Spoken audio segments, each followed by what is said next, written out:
In theaters now from director Michael Sarnoski, who you may know from the Nicolas Cage film Pig, which was like a breakout film for Cage. Not a breakout film, but one of those films that I saw for Nicolas Cage where I was like, wow, he actually can act and not just be crazy Nick Cage in every film. Comes the threequel, or the first prequel, to the A Quiet Place series of films. This is the third film, but this takes place before the first two films. This is A Quiet Place Day One, which shows us what happens, if you couldn't figure it out from the title, on day one of the A Quiet Place saga. So this does not involve any of the original characters. It's not John Krasinski and Emily Blunt and their family. This is someone else. This is Lupita Nyong'o and a bunch of other people. She's really the focus of the film, but it has Demon Jiansu in it, and it has Alex Wolff in it, who you would recognize, and Joseph Quinn, who you may or may not recognize, but it's really Nyong'o and Quinn who are the stars of this. And the basic scenario is this. I always say I'm not going to tell you the whole story. There isn't a lot of story to tell you here. I don't mean that in a bad way. Basically, the film opens. Nyong'o is part of a group of people in a hospice care facility. They're being taken on a field trip into New York City for the day to see a live performance of something. And in the middle of that, something really bad goes down. I'm going to tell you what that something bad is because this is the third movie in a series. The deal is Earth is bombarded by aliens that brutally, swiftly attack people and mess stuff up when they hear sound. So they're essentially blind creatures that go on echolocation like a bat would or something like that. So the whole deal with the Quiet Place series is you have to stay dead silent. You can't make a noise because when you do, those things are on you like stink on a fish. Not to say that all fish are stinky, but a stink on a fish that would be laying on a hot summer day on a sidewalk for 11 hours.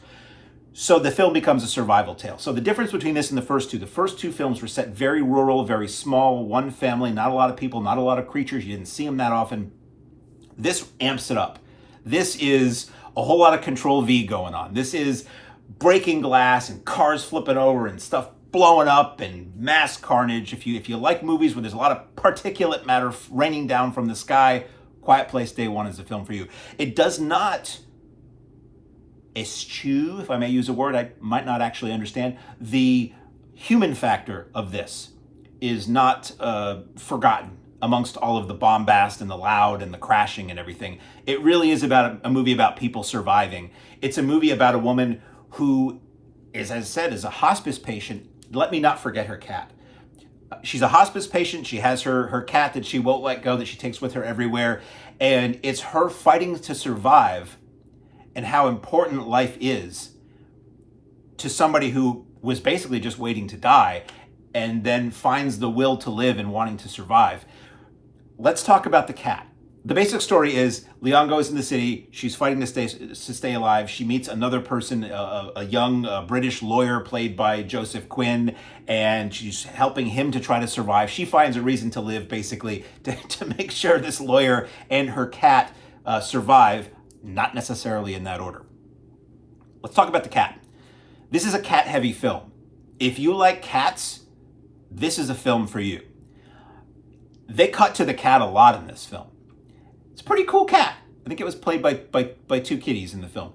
Not that you'd know that watching it. And the cat, yes, the cat is in peril at times, but so often they keep cutting to the cat. And we were talking about it after the movie, and I said, you know why they do that is because people are going to lose their minds if they think anything bad has happened to the cat. So you keep cutting to the cat, and you're like, okay, the cat's okay. We just saw 11 people be beheaded, but the cat's okay. We just saw that bus full of nuns and orphans just go up in flames, but the cat does not have a hair out of place. There's a lot of the cat in this movie, but it's cute, and it's used for dramatic purposes. It's used for I was going to say, you could rename this movie That Darn Cat, because some of the predicaments people get in are due to the cat or trying to save the cat or whatever. I will say there's two moments in this film where no way the cat would have survived that.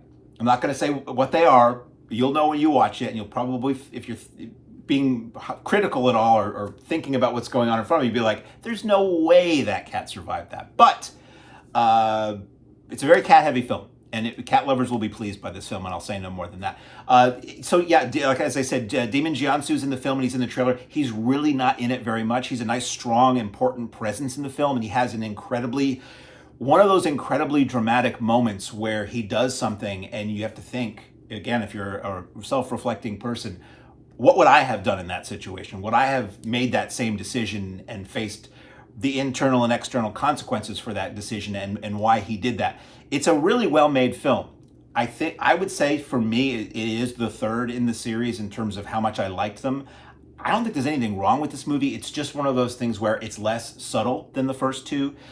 Has its share of jump scares, which I'm not a fan of. That might be the nature of a film like this, where everything has to be silent most of the time, and then something happens that causes a noise, and then brrr, that monster is there. It is creepy. It is gross. It is, is